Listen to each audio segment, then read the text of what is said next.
ইরানের রাজধানী তেহরান এখন ইতিহাসের সবচেয়ে ভয়াবহ পানির সংকটের মুখে।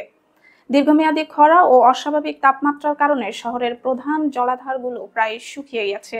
কর্তৃপক্ষ সতর্ক করেছে, আগামী 2 সপ্তাহের মধ্যে তেহরানবাসী সম্পূর্ণ পানি শূন্য অবস্থায় পড়তে পারে। রাজধানীর অন্যতম প্রধান পানির উৎস আমির কবির বাঁধে এখন ধারণ ক্ষমতার মাত্র 8% পানি অবশিষ্ট আছে। বাঁধে বর্তমানে যে পরিমাণ পানি রয়েছে প্রায় 1,40,00,000 ঘনমিটার। তা দিয়ে সর্বোচ্চ 2 সপ্তাহ পর্যন্ত পানির সরবরাহ বজায় রাখা সম্ভব হবে বলে জানিয়েছেন তেহরান পানি কর্তৃপক্ষের পরিচালক বেহজাদ পারসা। তেহরান প্রদেশের পাহাড়ি অঞ্চলে বৃষ্টিপাতের পরিমাণ 1 শতাব্দীর মধ্যে সর্বনিম্ন পর্যায়ে নেমে এসেছে। আল বোর্জ পর্বতমালার দক্ষিণ ঢালে অবস্থিত এই শহরটির জনসংখ্যা 1 কোটিরও বেশি। এখানকার নদীগুলো বেশিরভাগই ওই পর্বত থেকেই উৎসারিত হয়ে শহরের বিভিন্ন জলাধারে পানি সরবরাহ করে।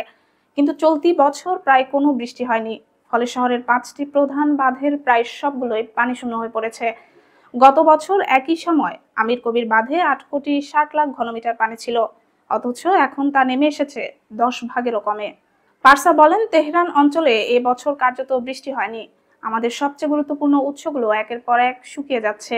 এখন পানির সরবরাহ সীমিত রাখার বিকল্প নেই।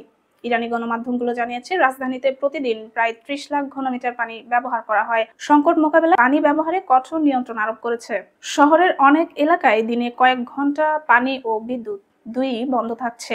গত জুলাই ও আগস্ট মাসে চরম গরম ও পানির সংকটের কারণে সরকার জরুরি অবস্থা জারি করে এবং 2 দিন সরকারি ছুটি ঘোষণা করেছিল। ওই সময় তেহরানে তাপমাত্রা 40 ডিগ্রির বেশি ছিল, কিছু এলাকায় তা 50 ডিগ্রিতেও পৌঁছায়।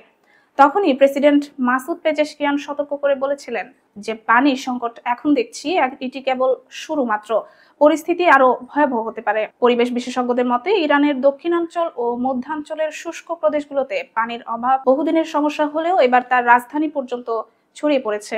খারাপ পানি ব্যবস্থাপনা, ভূগর্ভস্থ পানির অতি ব্যবহার এবং জলবায়ু পরিবর্তনের প্রভাবে এই সংকট ভয়াবহ রূপ নিয়েছে। তেহরান এখন প্রতিদিন নতুনভাবে টিকে থাকার লড়াই করছে। শহরের মানুষ বোতলজাত পানি মজুত করছে, স্কুল ও অফিসে পানির ব্যবহার সীমিত করা হয়েছে।